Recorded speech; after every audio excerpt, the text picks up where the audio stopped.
you, Vipla. Thank you.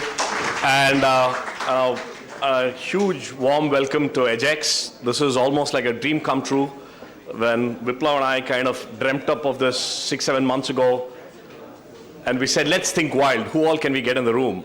And the wild dream has come true. So thank you so much for all of you for being here. Really appreciate all of you taking time to be with us the next 3 days. Let me start with this. This is in the traditional Gurukul system. Every day before the lesson started, there used to be what is called as a Shanti mantra, a peace hymn, right? And it's a very powerful hymn. In a lot of our schools, a lot of us grew up chanting that peace hymn every day before our school started, right? And I thought it's very appropriate for me to play that hymn, that peace hymn, which kind of sets the context very well for what we are supposed to do over the next 3 days. And this is, I have it from just play it off YouTube chanting, but this is what it means and this is what it says. Om Sahana Bhavatu Sahano Bhunaktu Sahaviryam Karavavai Tejasvinavadhitamastu ma vidvishavai. Om Shanti Shanti Shanti. This is in Sanskrit, and the meaning is very apt for what we are doing here over the next 3 days, where we learn from each other, where we let our knowledge influence everybody else, and we all shine with knowledge, as it says. And I thought it's a good chant to begin with this conference. Several thoughts running in my mind over the last few days of saying, with this tremendous amount of intellectual capital that is here in this room, what can we achieve? What are the visuals that we should have in our minds as we go through the next 3 days? And I had a bunch of videos that I wanted to kind of put together very quickly, brief 30-second, 1-minute videos, which sets the context. I want to put faces to the conversations that we are having here. I want all of us to think of these guys as we are here over the next 3 days, because everything that we discuss, do, ideate, finally has to result in some of these guys smiling hard, right? And the first one that I have, this is a video from a remote village in South India. 2 brothers, Mani and Narendra, 2nd standard. Mani is 3rd and Narendra is 2nd. This is their school. You see the school building behind? That's the school. Chances are the teacher will turn up once in 4 days at that school. You could also see the good part about the school, that it has a building. Many of them don't, right? And here is what these kids say.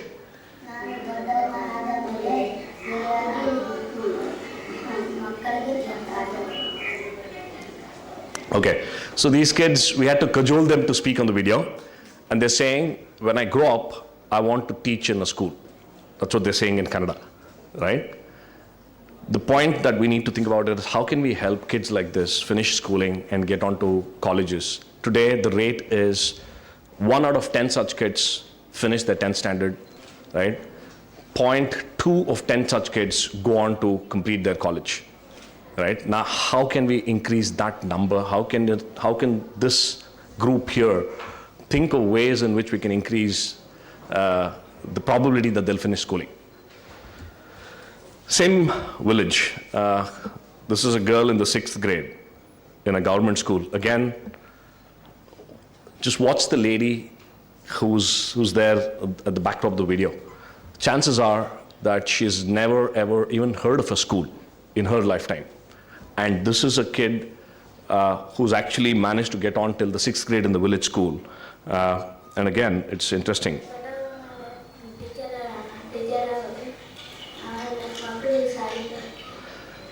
So it's interesting how we discussed that nobody wants to be a teacher, but in the villages, everybody wants to do something to do with a school. She says, I want to run a school in my village when I grow up, right? In India, the female literacy rate is much lower than that of the male literacy rate.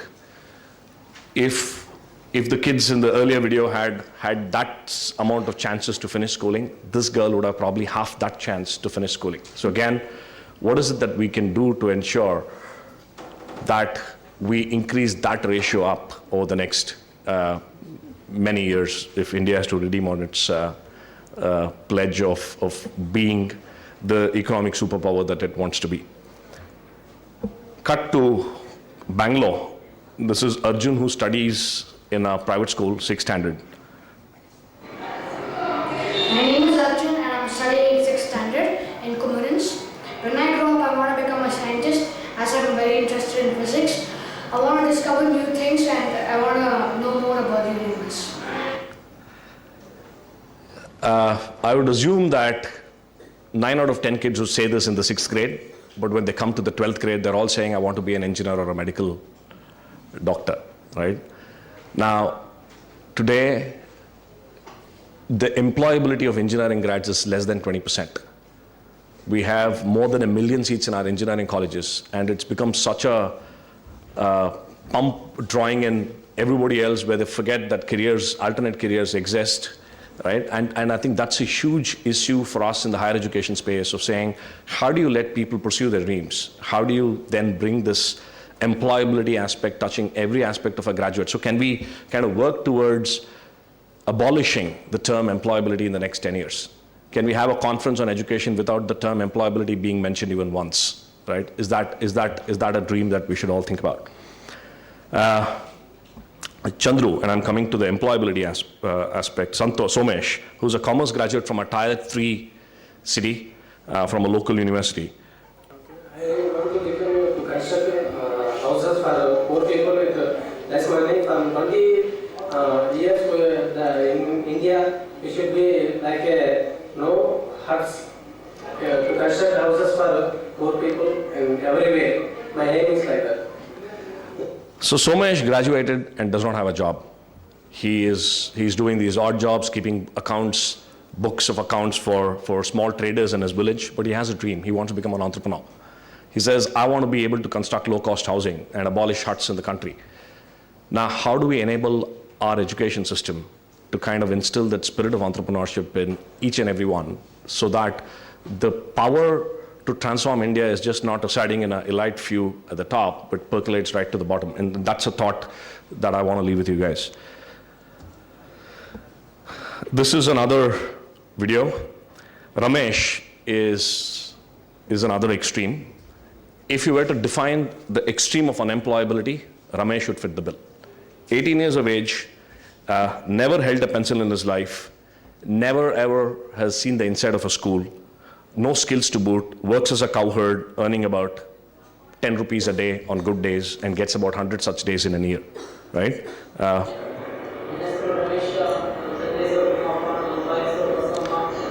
Speaking in Kannada, he's not even able to string a sentence together confidently in his local language, let alone English,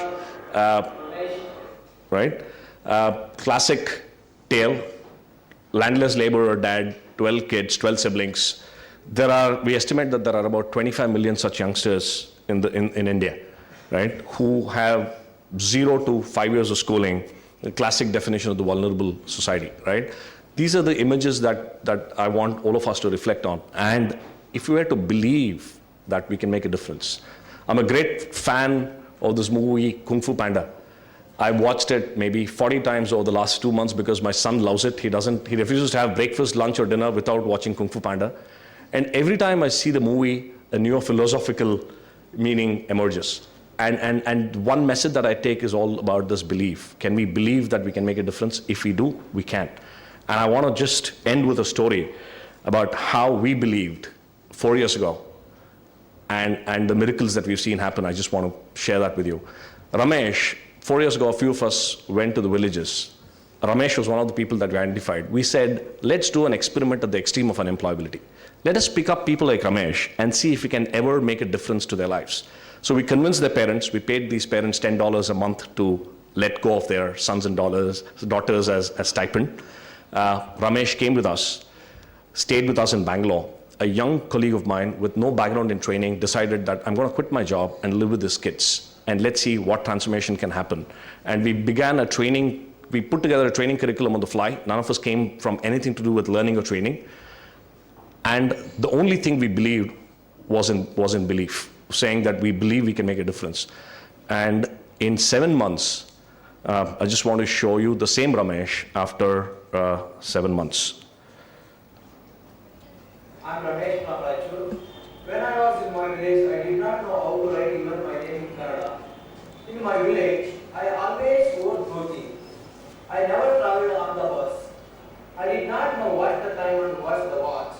I knew only 2 things: go to work or sunrise, came back home or sunset. I had never visited a city.